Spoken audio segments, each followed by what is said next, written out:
Ce petit garçon de dos s'appelle Papou. Il a 6 ans. Et même s'il porte la tenue de sport d'une école de la région, ce matin-là, il n'en prend pas la direction. Comme beaucoup d'autres enfants, Papou travaille dans une mine de mica. Celui-là, il est bien. Le mica, ce sont ces minéraux brillants, utilisés dans la fabrication de dizaines de produits, la peinture de voitures, le rouge à lèvres ou encore le vernis à ongles. L'Inde en est le principal producteur au monde. Sa sœur Poonam casse la roche et ensemble ils remplissent des paniers de plusieurs kilos. Ils ne sont pas les seuls ici, les enfants sont partout. Un tiers des travailleurs de la mine ne semblent pas avoir atteint 12 ans. Il commence à 5 ou 6 ans, comme celle-ci, ma dernière fille. Dès qu'ils sont capables de reconnaître le mica, ils le récoltent avec nous.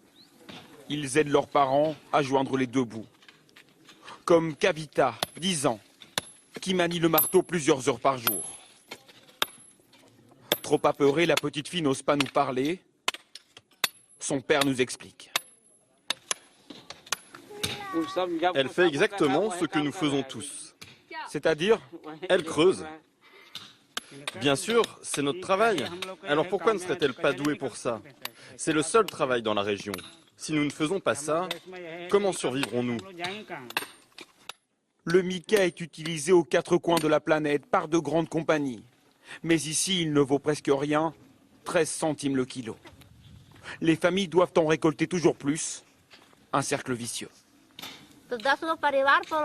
Il faut une journée entière pour remplir 2 fois ce panier et gagner 3 €. Et avec ça, je suis censée prendre en charge ma famille de 10 personnes.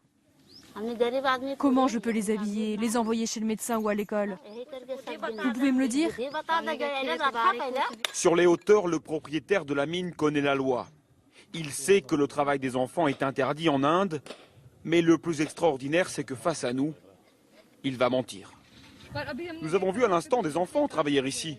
Non, ces enfants sont juste venus par curiosité, parce que vous étiez là, pour voir des étrangers. Vous voulez dire qu'il n'y a pas d'enfants qui travaillent dans cette mine? Non, il n'y a pas d'enfants. Nous n'autorisons pas les enfants ici.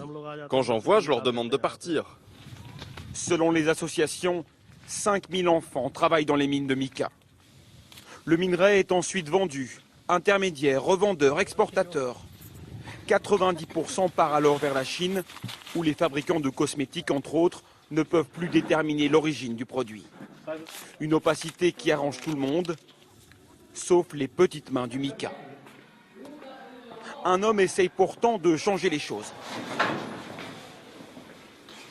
Asseyez-vous. Le directeur de cette petite école va rechercher ses élèves dans les mines, un à un. Ce garçon, Dinesh, c'est un intouchable. Il ne venait jamais à l'école. Vous voyez, il est plus âgé que les autres. Il a commencé les études très tard. Je suis allé le chercher dans la mine et aujourd'hui il est là, il étudie. Ce garçon, il vient de très loin. Il travaillait aussi dans les mines. J'ai insisté auprès de ses parents encore et encore. Des représentants de la classe sont aussi allés convaincre ses parents. Et rapidement, les enfants se sont rendus compte que ces mines étaient leurs pires ennemis. Avec de l'éducation, maintenant, je comprends mieux les choses de la vie. Et je vais devenir quelqu'un dans le futur. Mais quel est l'avenir des mineurs de mica? Quand il n'y aura plus de mica, il n'y aura plus de travail. Alors moi, j'étudie.